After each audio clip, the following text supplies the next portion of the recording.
Hello, अस्सलाम वालेकुम। God bless you, Allah bless you. मैं प्रोफेसर शमीम अहमद अपने यूट्यूब चैनल पर आप लोगों से मुखातिब हूँ। आज की बात में मैं बात करूँगा कि क्या अरब कंट्रीज़ ट्रंप और इजराइल के जाल में फंस गए, जो अब बातें हो रही हैं recent for the redevelopment of Gaza strip. उसी के सिलसिले में मैं बोलूँगा, कुछ को बताऊँगा। दरअसल हुआ ये कि सीज फायर हुई और सीज फायर कराने वाले भी कौन थे? ट्रंप साहब थे। उनका जो, हालांकि वो तब तक उन्होंने ओथ नहीं ली थी, लेकिन उन्होंने ये वार्निंग दी थी सबको कि जब तक मेरी ओथ लेने से पहले सीज फायर होनी चाहिए।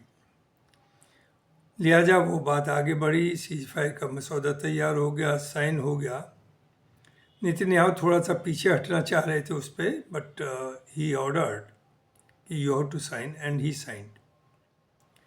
और बाद में बातें कुछ अंदाज़ा ये हुआ कि वो मिली भगत थी, शायद ट्रंप साहब ने उन्हें यकीन दिला दिया था कि आप इस पर साइन करिए और हम वही करेंगे जो आप चाहते हैं, उसे ही अचीव कराएंगे। लिहाजा हो गई। उसके बाद ज़ाहिर है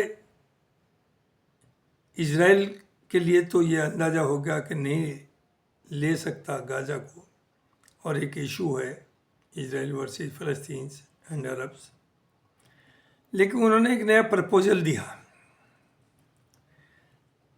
ट्रंप साहब ने कि they will be a forced emigration of Gaza people फ़लस्तीन living in Gaza to Jordan and Egypt.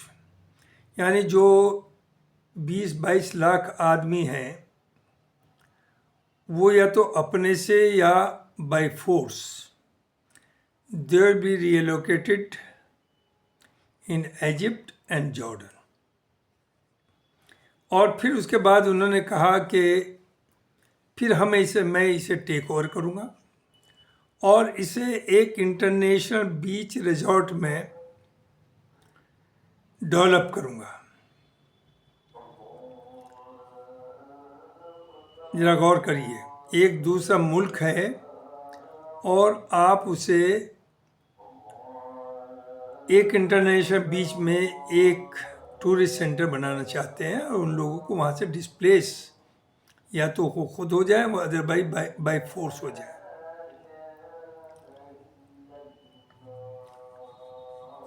साथ साथ में उन्होंने एक ऑप्शन और भी दे दिया कि अगर लोग यानी अरब्स या कोई गाज़ा वालों के, फ़लस्तीन के सिंपथाइजर कोई अल्टरनेट मसौदा सामने रखे तो हम उसे भी कंसिडर करने को तैयार हैं। लिहाजा देखिए, जो अरब कंट्रीज़ 15 महीने तक, not only Arab countries, whole Muslim world except Iran, 15 महीने तक मैसेकर देखता रहा, कत्लेआम देखता रहा, और एक वर्ड उन्होंने मोहब्बत और प्यार का या कोई हमदर्दी का नहीं कहा। वो इमीडिएटली आगे आते हैं, वो कहते हैं नहीं साहब, हम रिलोकेट नहीं होने देंगे उनको, उनका फोर्स एमिग्रेशन, दूसरी माइग्रेशन, फोर्स माइग्रेशन नहीं होने देंगे। और जॉर्डन ने भी कहा कि हम नहीं लेंगे, इजिप्ट ने भी कहा कि हम नहीं लेंगे, और उसके बाद सभी अरब कंट्रीज ने कहा कि ये जायज़ नहीं, ये नहीं होने देंगे। तो पूरी दुनिया में एक अजीब और गरीब मैसेज गया, लोग नाचने लगे कि भाई अरब्स ने तो बहुत बड़ा स्टैंड ले लिया ट्रंप के खिलाफ, कि जाहिर है वो कह रहा है कि दे हैव टू माइग्रेट, और वो हम ये कह रहे हैं कि हम नहीं होने देंगे। इसके पीछे बहुत बड़ा खेल है। नंबर एक, तो वो जो ऑप्शन दिया उसने कि अगर आपके पास दूसरा कोई प्लान हो तो वो दीजिए। तो अरब्स में दहशत एक तो ये है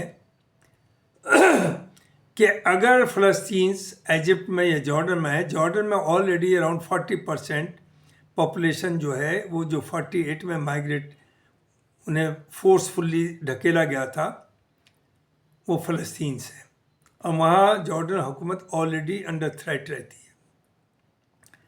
same thing is with Egypt. Egypt तो बहुत बड़ा कंट्री है, लेकिन चूँकि फ़लस्तीन जो हैं वो डेमोक्रेटिक सिस्टम में यकीन करते हैं, वो मोनार्की या डिक्टेटरशिप के ख़िलाफ़ है।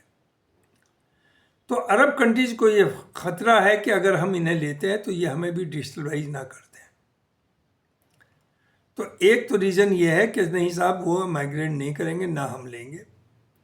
दूसरी चीज़, जो कत्ले आम हुआ, जो डिस्ट्रक्शन हुआ, हॉस्पिटल्स, मस्जिद, स्कूल्स, घर, सबको पानी बिजली जो तबाह करा किसने किया? वो इजराइल और अमेरिका ने किया। लिहाजा रिकंस्ट्रक्शन की जिम्मेदारी इजराइल की होनी थी और अमेरिका की।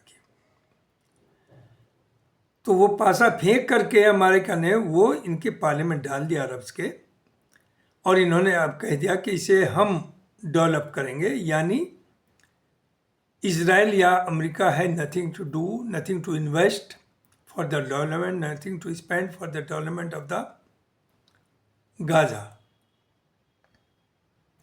एक तो ये जिम्मेदारी उन्होंने ये पासा फेंक करके ट्रम्प साहब ने इनके ऊपर डाल दी, और इन पर पैसा बहुत है, वेल्थ बहुत है। वैसे तो पहले से भी ये लोग करते रहे हैं। दूसरी चीज़ जो है, जो 15 महीने के अंदर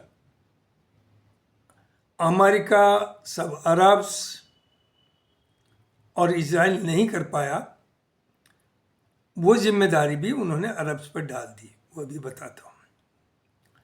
देखिए 15 महीने में ना तो वो जो कसम खाए हुए थे कि हमास को ख़त्म करना, हमास ख़त्म नहीं कर पाए, बल्कि Hamas has become more strong.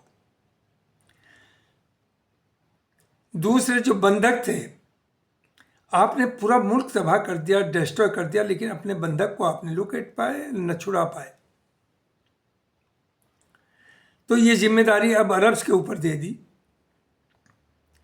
ना हमास ख़त्म कर पाए।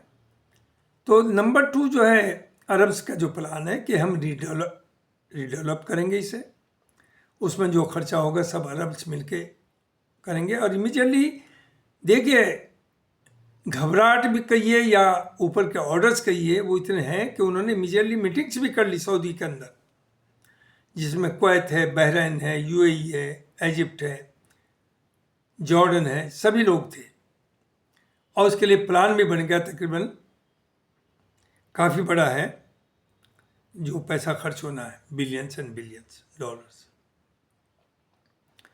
और उसमें यह भी तय किया है इन लोगों ने, अब आइए असल मामले पर, कि रिकंस्ट्रक्ट हम करेंगे, लेकिन अब वहाँ हमास का रूल नहीं होगा, वहाँ पर जो फ़लस्तीन अथॉरिटी है उसका रूल होगा। देखिए झगड़ा तो यहीं से शुरू हुआ था। 2006 में जब इलेक्शंस हुए, द मेजॉरिटी सीट्स वर वोन बाय हमास। हमास तो आप जिसे आप आतंकी कह देंगे, आतंकी हो जाएगा।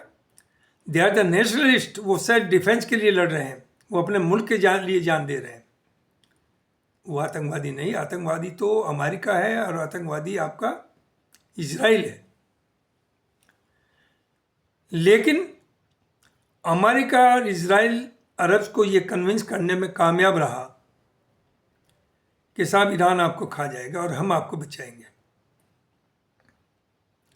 लिहाजा आपको याद होगा कि 2007 से तो सैंक्शन लगी हुई थी गाजा के ऊपर, ना कोई चीज़ बगैर परमिशन नहीं जा सकती थी। अगर 10 क्विंटल चाहिए तो 1 क्विंटल जाती थी। 2014 में भी इजराइल ने अटैक किया और एक वो 5-7-10 दिन बुरी तरह से मैसेकर चला, और उस वक्त अरब कंट्रीज़ का स्टेटमेंट आया था कि मिडिल ईस्ट में के खित्ते में तब तक पीस नहीं आ सकती जब तक कि हमास जिंदा है, लिहाजा हमास को ख़त्म करना होगा। ये स्टेटमेंट अरब कंट्रीज़ का था। और उस वार में जितना खर्चा हुआ था इजराइल का, वो पूरा पैसा अरब कंट्रीज ने कंट्रीब्यूट करके दिया था, जिसे ऑन रिकॉर्ड आप देख सकते हैं। और दूसरा जो अंदरूनी जो समझौता था अमेरिका इजराइल से अरब कंट्रीज का, वो ये था कि गाजा स्ट्रिप को आप ले लीजिए, वेस्ट बैंक लीजिए, और इन्हें ये था कि फ़लस्तीन वहाँ नहीं रहेंगे, फ़लस्तीन मुल्क नहीं बनेगा, तो इस खित्ते में पीस रहेगी, जो इन्हें बहुत बड़ी गलतफहमी है। चूँकि इजराइल अगर ले भी लेगा तो वो वहाँ नहीं रुकेगा, वो उसकी गाज इनके ऊपर पड़नी है, देर सवेर जल्दी पड़ेगी।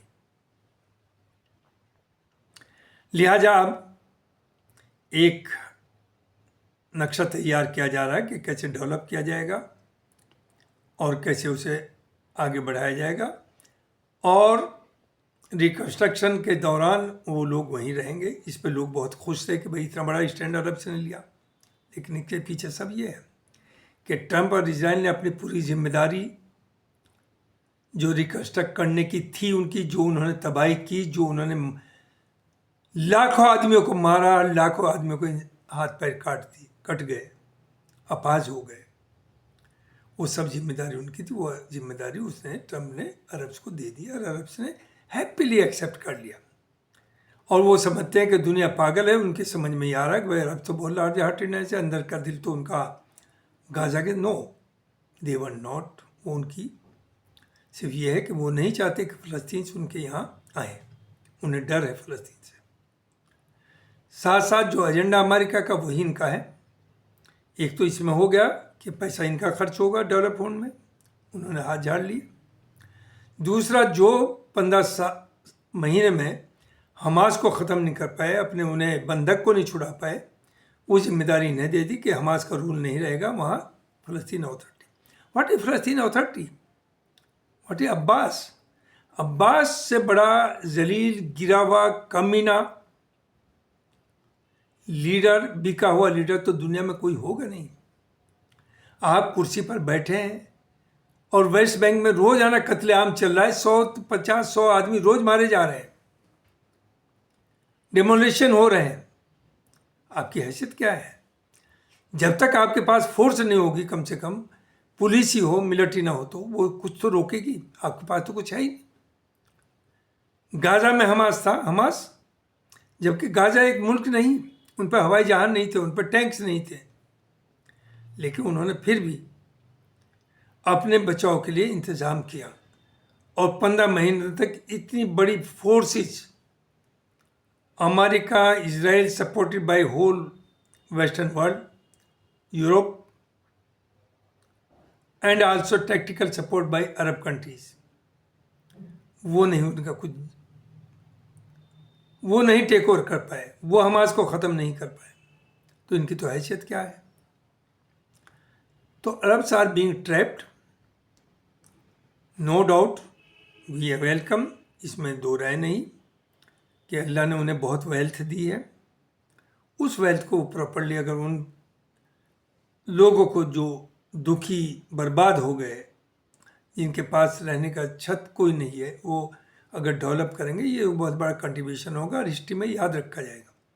लेकिन अगला मूव जो इजराइल नहीं अचीव कर पाया है अमेरिका के हमास को ख़त्म, वो ख़त्म ये नहीं कर पाएंगे, और अगर ये कोशिश करेंगे तो मामला ज़्यादा बिगड़ेंगे और ये बात दोबारा होगी। और वैसे वर्ल्ड सिनेरियो भी अब बदल गया, उतना आसान नहीं रह जाएगा गाजा या ईरान पर अटैक करना, जो ये सोचते थे कि ईरान को तबाह कर दिया जाएगा। आप देख रहे हैं ट्रंप जिस तरह से चल रहा है, ट्रंप कहता है China, Russia and America will be friends, and Russia and China are committed to Israel, sorry Iran, उनका एक कमिटमेंट में आपस में अलायंस है। तो इतना आसान नहीं होगा अब इजराइल के लिए या अरब्स के लिए कि वो ईरान का कुछ बिगाड़ पाएंगे। और ईरान वो मुल्क है, मैं अगेन रिपीट करूँगा, बार बार कहता हूँ कि जो अल्लाह से डरता है उसे कोई दुनिया में नहीं डरा सकता। अब बदकिस्मती ये कि हम सिवा अल्लाह के सबसे डरते हैं, हम झूठ बोलते हैं कि हम अल्लाह से डरते हैं। ईरान पर 40-50 साल से सैंक्शंस हैं, थ्रेट दिए जाते हैं, बम्बारमेंट कर देंगे, न्यूक्लियर वो ख़त्म कर देंगे, लेकिन वो खड़ा हुआ है। अकेला मुल्क पूरी दुनिया में है, इस्लाम पे जहाँ भी आँच आती है तो सिर्फ और सिर्फ ईरान बोलता है। कुछ तो सीखिए। और अरब्स को तो अल्लाह ने इतना वेल्थ दिया है, सब कुछ दिया है, आप लड़े ना किसी से लेकिन डरे भी ना।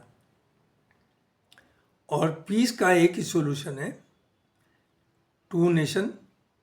आप फ़लस्तीन मुल्क बनाइए, इंडिपेंडेंट कंट्री बनाइए, और सऊदी और ईरान की दोस्ती हो, मोहब्बत हो, आपस में आना जाना हो, लेन देन हो, एक दूसरे को ट्रस्टवर्दी हो एक दूसरे के लिए, तभी पीस होगी खित्ते में, अदरवाइज नहीं होगी।